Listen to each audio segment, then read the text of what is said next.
$100 million mansion no one lives in. In Los Angeles, there's a mansion so big and so expensive, it was supposed to be the crown jewel of American real estate. A home built for billionaires, yet no one lives in it. How can a $100 million house remain empty? In this video, let's find out why no one lives in this $100 million mansion. Nestled in the hills of Bel Air, one of Los Angeles' richest and most exclusive neighborhoods, stands a modern-day palace known simply as The One. But calling it a mansion doesn't quite do it justice. This is a mega mansion, a structure so massive it covers over 105,000 square feet of interior space, making it one of the largest private residences ever built in the United States. From the outside, it looks like something out of a futuristic movie. A glass and concrete fortress perched high above the city, with views that stretch from the Pacific Ocean to downtown Los Angeles and the San Gabriel Mountains. Inside, it's packed with features most people could only dream of. There are 21 bedrooms and 42 bathrooms, a private IMAX-style movie theater, a full-scale nightclub, a bowling alley, a beauty salon, a cigar lounge, a jellyfish tank, 5 swimming pools, and even a 50-car garage. There's also a private running track, walls of glass that disappear at the touch of a button, and art installations built into the architecture itself.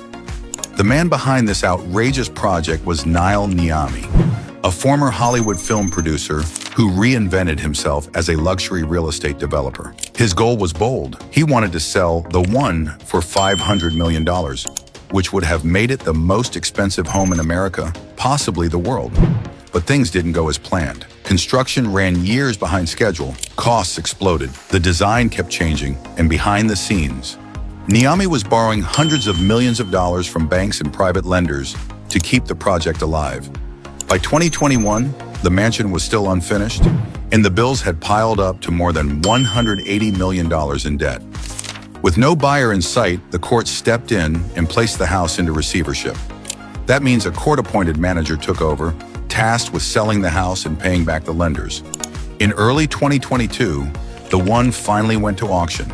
But instead of reaching its $500 million dream price, it sold for just $141 million. Even though that's a huge number, it was far below what was needed to break even. After fees, commissions, and court payouts, the original investors lost millions.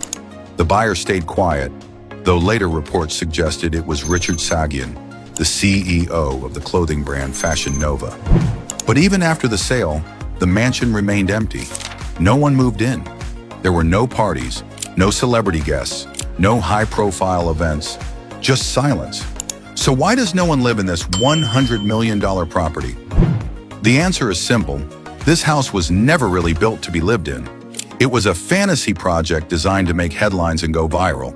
In fact, when it was sold, large parts of the home were still incomplete. Some rooms didn't have flooring, the electrical systems weren't fully installed, and living there would require even more money just to finish the basics. On top of that, the cost to maintain a house like this is insane. Millions of dollars per year for cleaning, security, staffing, pool systems, landscaping, and energy bills. Even the world's richest people saw it as a bad investment. The One became a symbol of excess, of how too much ambition combined with unrealistic expectations can turn a dream into a disaster. It was supposed to be the most desirable home in the country, but today it's just the most expensive house no one lives in. Here is a quick question. Would you ever spend hundreds of millions on a home that no one wants to live in?